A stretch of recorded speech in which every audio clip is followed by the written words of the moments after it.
리튬 2차 전지에 대해서 말씀을 드릴게요. 영어로는 리튬 세컨더리 배터리라고도 하고 리튬 이온 배터리라고도 하고 리튬 폴리머 배터리라고도 하고 리튬 뭐 굉장히 많아요. 그러니까 이름 자체가 얘기했듯이 리튬 2차 전지는 뒷부분에 어떠한 애들이 이렇게 붙더라도 실질적으로는 리튬 이온을 이용하는 전지다라고 우리가 알고 있으면 될 것 같습니다. 자, 리튬 2차 전지의 충전과 방전 반응. 전 시간에 아마 저희가 그 전기화학 반응에 대해서 얘기를 했을 거예요. 자, 전기화학 반응은 산화 반응과 환원 반응을 동시에 짝을 이루어가지고 이루어진다라고 얘기를 했습니다. 자, 리튬 2차 전지의 충전과 방전 반응에 대해서 알아볼 거예요.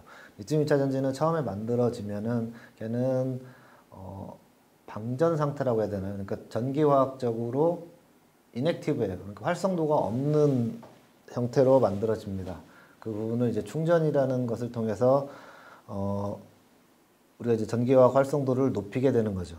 그러니까 충전 자체는 이제 보시면은 일단 구성부터 먼저 볼게요. 자, 모든 전지는 다 똑같다고 말씀드렸죠. 양극이 있으면은 있는 부분이 있고 음극이 있을 거예요. 양극이 있고 이제 음극이 있고 그다음에 얘를 나눠주는 분리막이 있을 거고요. 그다음에 얘를 담는 그릇이 있을 거예요. 이 담는 그릇 안에는 얘랑 담겨져 있는 그릇 안에는 어떤 형태의 일렉트로라이트가 있어요.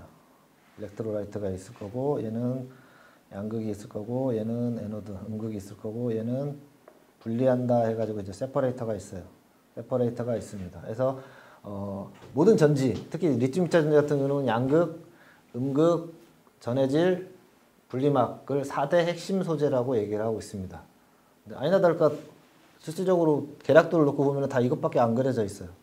그렇다고 해서 교수님 그러면 이 외장 케이블은 핵심 소재가 아닙니까? 라고 얘기를 하면은 충분히 핵심 소재일 수도 있죠. 다만 구성 비를 놓고 보면은 전기화학적인 성능 면에서 놓고 보면은 얘네가 그 모든 배터리의 성능을 영향을 미치기 때문에 핵심 소재라고 하는 거예요. 핵심 부품, 핵심 소재 이렇게 얘기를 하고 있습니다.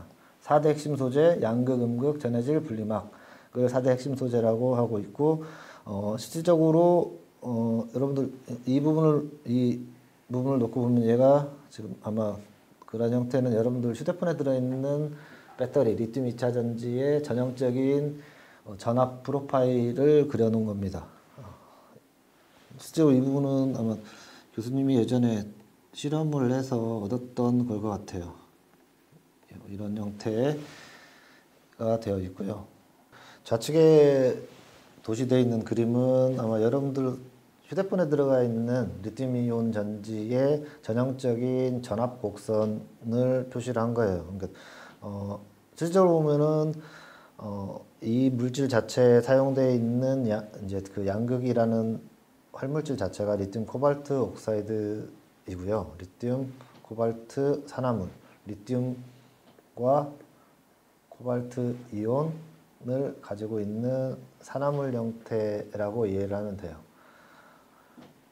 된 형태이고 얘네의 이제 얘기했듯이 이제 방전 반응, 충전 반응에 의해서 리튬 이온들이 왔다 갔다 하는 거예요. 여기 보면은 얘네들 표현되어 있는 이런 애들이 리튬 이온이 되겠습니다.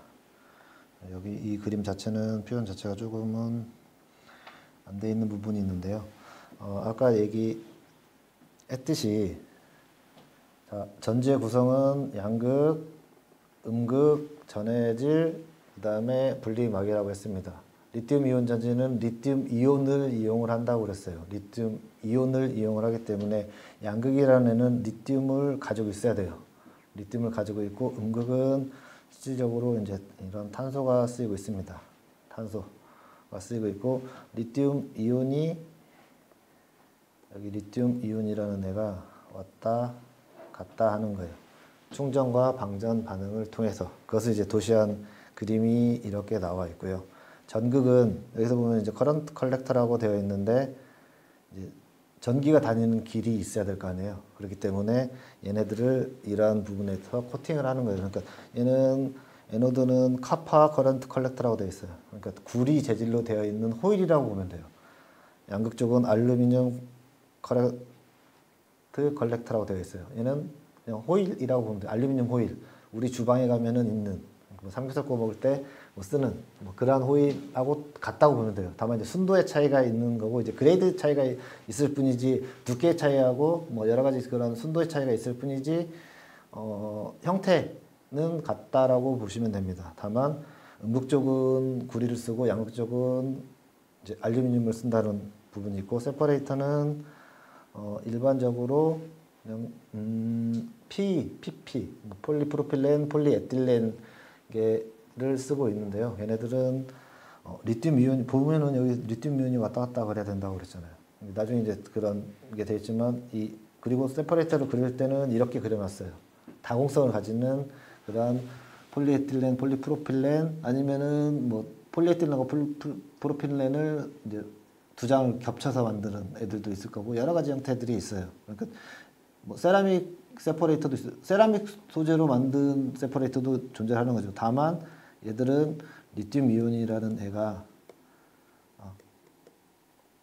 리튬 이온이라는 애 통로는 항상 있어줘야 된다라는 부분이 됩니다. 그래서 이 영역에서 놓고 보면은 3.0V에서 충전을 시작한 거고요. 여기서 이제 충전이 이렇게 들어간 부분인 거고 4.2V에서 방전을 시작해서 이렇게 떨어진 거예요. 3.0V까지 떨어졌을 때 캐패시티라는 부분 있잖아요. 용량이 140, 대략 140이라는 얘가 나온 거예요. 140 밀리암페 아워 퍼 그램이라고 되어 있어요. 그러면 그램당 140 밀리암페 아워가 들어가 있다는 거예요. 2g 들어있으면 얼마겠어요? 280이 들어가 있겠죠. 그러니까 이 부분을 굉장히 조금은 헷갈려하는 부분들이 있는데 이제 교수님이 그 지난 시간에 얘기를 했을 거예요. 전기는 흐름이기 때문에 우리가 눈에 보이지가 않아요. 하지만 전지는 에너지를 저장을 해야 되는 스토리지 개념이 있단 말이죠. 스토리지 개념이 있어야 되기 때문에 얘를 양적으로 표현을 해줘야 되는 딜레마에 빠진 거예요. 그러니까 양적으로 표현해 주려면은 우리가 쓸 수 있는 것은 그거예요. 아, 얘를 어느 정도까지 쓸 수 있다. 시간이 되는 거죠. 시간. 1시간에 쓸 수 있는 양. 그래서 얘는 이러한 양극 활물질 자체의 용량이 얘 1g이 들어가 있을 때는 140mA를 1시간에 쓸 수 있는 양이 됩니다라고 우리가 이제 해석을 하는 거예요. 암호가 아닌 거죠. 단위로 140mAh per g으로 되어 있으면 얘 활물질은 그러니까 얘가 어떤 애인지는 모르겠는데 그램당 140mA를 1시간에 쓸 수 있는 애구나라고 이해를 하면 돼요. 그러니까 이 휴대폰이나 이런 데 지금 배터리가 딱 들어가 있을 때 나와 있으면 좋을 것 같은데 예전에는 사실은 배터리를 착탈식으로 우리가 분리해서 썼잖아요. 거기 놓고 보면 거기에는 에너지 밀도가 들어가 있고 그다음에 용량이 들어가 있는 부분이 있어요. 그러니까 그다음에 이제 평균 전압이라는 부분들도 있을 거고 일단 이번 장에서는 리튬 이차 전지 충전과 방전 반응에 있어서 충전이 될 때는 양극에 있는 양극이 이제 구조가 되겠죠. 얘는 스트럭처의 내부 구조에서 어떻게 생긴지는 모르겠어. 아무튼 근데 여기 얘네들이 이쪽으로 가요. 어디 쪽으로 가냐? 음극 쪽으로 가가지고 이 탄소층의 일정한 자리에 위치를 하고 있는 거예요. 그러니까 얘를 조금 더 C6의 리튬 이온이 하나가 들어가게 되는 형태라고 보면 돼요. 충전했을 때는 충전하고 방전했을 때는 사실은 여기에 도선이 그려지고 도선이 연결이 돼야 되겠죠. 우리가 전기를 써야 되는 부분이니까 전기를 쓰는 부분에 있어서는 여기에 점유하고 있던 리튬 이온들이 다시 양극 쪽으로 가게 되는 그러한 반응을 보이는 형태입니다. 지금 여기서 보면은 리튬 이온들이 이렇게 되어 있고 리튬 메탈 옥사이드라고 되어 있어요. 리튬 메탈 옥사이드. 그러니까 리튬을 품고 있는 어떠한 금속 산화물이다라고 이해를 하면 돼요. 근데 왜 그 많은 이온들 중에서 리튬 이온을 우리가 쓰고 있느냐? 인 거예요. 뭐 주기율표 여러분들 고등학교 화학 시간에 많이 배웠을 거예요. 수헬리베 에서 뭐 이 화학 시험을 보기 위해서는 외우기도 했던 기억이에요. 자, 수소, 다음에 수소 밑에 바로 리튬이 있어요. 그 다음에 소듐이 있고 알칼리 금속들이죠. 칼륨이 있고 루비듐이 있고 세슘이 있고 뭐 프레슘 있는데 리튬 이온은 수소 다음으로 어떻겠어요? 헬륨 다음, 수소 다음 7.9 애토믹 웨이트. 가벼워요. 가벼우니까 가볍고 밀도도 낮고, 그러니까 아까 서두에 얘기했듯이 가볍기 때문에 가볍게 만들 수가 있는 장점이 있어요. 그 다음에 표준 환원전이도 굉장히 낮게 형성이 돼 있어가지고 우리가 전위차가 굉장히 높게, 그러니까 높이가 높다는 것은 그만큼 에너지를 더 많이 가지고 있다는 것을 의미해요. 높이가 낮다는 것은 우리가 1층에서 그러니까 공을 1층에서 떨어뜨릴 때하고 3층에서 떨어뜨릴 때하고 공의 위치 에너지는 3층에서 떨어뜨리는 경우가 더 높겠죠. 그건 일반 상식적으로 이해가 되는 부분이니까 표준 환원전이 자체가 그 차이가 높다라는 것은 그만큼 에너지 밀도를 높게 형성할 수 있다라는 것을 의미를 합니다. 하기 때문에 답은 여기 다 나와 있네요. 고에너지 밀도, 그다음에 가볍다, 소형화가 가능하고 경량화에 유리하다라는 거예요. 그러니까 처음에 리튬이온 전지가 나왔을 때 그 어디다 쓸 거냐, 전기자동차에다 쓸 거라고는 아무도 그 당시에는 상상을 못했어요. 누구도 예측은 했겠지만 나중에는 전기자동차에 쓸 거라고 얘기를 할 수도 있었겠지만 섣불리 전기자동차에 쓰겠습니다라고 얘기를 못했었단 말이죠. 그때 당시로 나왔을 때는 이제 휴대용 디바이스들, 뭐 스마트폰 되기 전 세대니까 예전에 뭐 벽돌폰이라든지 뭐 여러분들은 모를 수도 있어요. 그러니까 예전 초창기에 그 휴대폰이라고 하는 애들이나 아니면은 뭐 그런 전동 공구에 사용이 됐었지, 실질적으로는 뭐 이렇게, 그러니까 그때는 이런 디바이스, 스마트폰이라는 자체도 없었고 뭐 패드라는 그런 애들도 디바이스가 없었기 때문에 하지만 그럼에도 불구하고 그 당시에 있었던 니카드라든지 니클 MH 전지보다는 에너지 밀도가 높고 가벼워요. 그렇기 때문에 우리가 이동용 모바일이잖아요. 얘네들을 가볍게 만들고 작게 만들고 하는 게 우리가 쉽게 넣어가지고 다니면서 쓰는 용도이기 때문에 얘의 배터리를 써야 되는데 여기에 뭐 한 이 정도 두께의 배터리가 붙는다고 생각을 해보세요. 그러면은 경쟁력이 없어지는 거지 사실은. 그 다음에 자원적인 문제 풍부해요. 지구상에 굉장히 풍부해. 자, 지구상이 풍부하다라는 것은 또 무엇을 의미하냐면은 가격이 쌀 수도 있다라는 것을 의미를 해요. 근데 이건 좀 나중에 할 얘기인데, 이게 수요가 많아지니까 사실은 가격이 폭등한 경우도 있어요.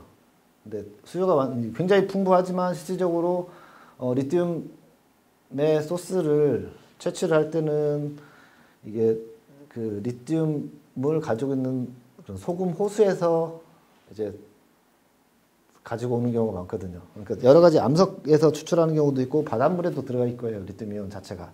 하지만 그 농축돼 있는 뭐 소금 호수에서, 그러니까 리튬 이온을 가지고 있는 그런 호수에서 가지고 오기 때문에 최소의 공정 자체가 3개월 내지 한 6개월 정도 걸려요.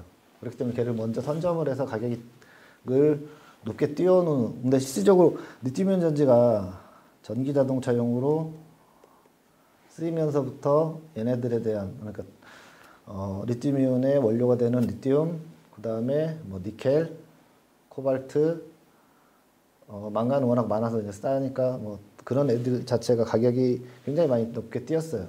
그거 자체가 이미 수요가 많기 때문에 자금력을 가진 그런 일부 펀드들이 걔를 미리 사놓는 거죠. 사놓고 안 푸는 거지. 그렇게 되면 가격은 계속 띄울 거니까. 뭐 그런 부분들도 있습니다. 이제 그런 부분들이 나중에 결국에 가서는 지금의 문제가 되는 게 배터리를 쓴다. 수명이라는 게 있잖아요. 일반적으로 이제 모바일 폰 같은 경우는 뭐 1년, 2년, 보통 우리가 한 2년 정도, 2년 안에 뭐 폰을 바꾸게 되지만, 뭐 그게 다시 뭐 다른 곳에 가가지고 뭐 쓰이기는 하겠지만, 실질적으로 쓰다 보면은 이제 배터리, 다른 하드웨어적인 기능에서는 쓸 수 있지만 배터리의 용량이 다해가지고 못 쓰는 경우가 있거든요. 그런 배터리들은 리사이클링이라는 공정을 통해서 다시 그 안에 들어가 있는 유가 금속들을 우리가 뽑아낼 수가 있는 거예요. 그렇게 되면 사실은 우리가 자연에서 다시 채취를 안 해와도 되는 시티마인, 그러니까 도시광산 형태의 리사이클링 체계가 확립이 된다면은 결국 나중에는 환경 오염에 대한, 그러니까 탄소에 대한 배출에 대한 부분들은 굉장히 프리한 자유로운 그러한 시스템이 될 수 있겠죠. 그래서 구성과 특징에서 얘기를 하는데, 지금 아까 보듯이 자, 양극이라는 리튬 아이온 소스예요. 소스. 아까 예로 들었는데 이제 초창기에 소니에서 개발했을 때 사용했던 애가 얘예요. 리튬 코발트 옥사이드. 그러니까 리튬 이온의 소스다라고 하면은, 소스가 뭐예요? 원천이라는 얘기죠. 리튬 이온을 얘가 공급을 해주는구나 라고 이해를 하시면 됩니다. 그 다음에 음극은 리튬 아이온 싱커. 자, 음극은 이제 소니에서 카본으로 상용화를 시켰듯이 카본에는 리튬이 없잖아요. 그러니까 리튬, 양극에서 나온 리튬 이온을 얘는 다시 받아주는 역할이다라고 보면 돼요. 그 다음에 계면을 통한 리튬 이온 상태로 이동이라고 하는데, 그럼 계면이 어디냐? 이 전극면을 얘기를 하거든요. 자, 여기에서 리튬 이온이 충전과 리튬 코발트 옥사이드에서 충전과 방전을 통해서 이렇게 왔다 갔다 보낸단 말이죠. 자, 전에 액이 있다고 했죠. 일렉트로라이트가 있고, 일렉트로라이트는 리튬 이온을 품고 있는 어떠한 유기전해액 형태가 돼요. 에틸렌 카보네이트, 디에틸 카보네이트, 디메틸 카보네이트가 됐건, 얘네들은 이제 그 사용 용도에 따라서 혼합 비율이 달라지고 할 거예요. 하지만 얘가 리튬 이온을 가지고 있는 거예요. 리튬의 어떤 형태, 염을, 리튬 염을 가지고 있는 전해액이 되는 부분인 거죠. 리튬 이온이 이동을 해야 되는데 리튬 이온이 없다. 여기 어차피 분리막이 있을 거고, 공기 중에 리튬 이온이 투과하고 왔다 갔다 할 수는 없잖아요. 우리가 요즘 코로나 때문에 힘든 시기지만, 코로나는 공기 중에서 감염이 되는 부분이 있으니 우리가 항상 마스크를 착용을 하고 뭘 하는 부분이 있을 거예요. 근데 얘는 아니란 말이지. 리튬 이온 전지는 리튬 염을 가지고 있어야 돼요. 농도차 전지라고도 얘기를 한 부분이 있거든요. 그렇기 때문에 얘가 이런 식으로 되는 부분.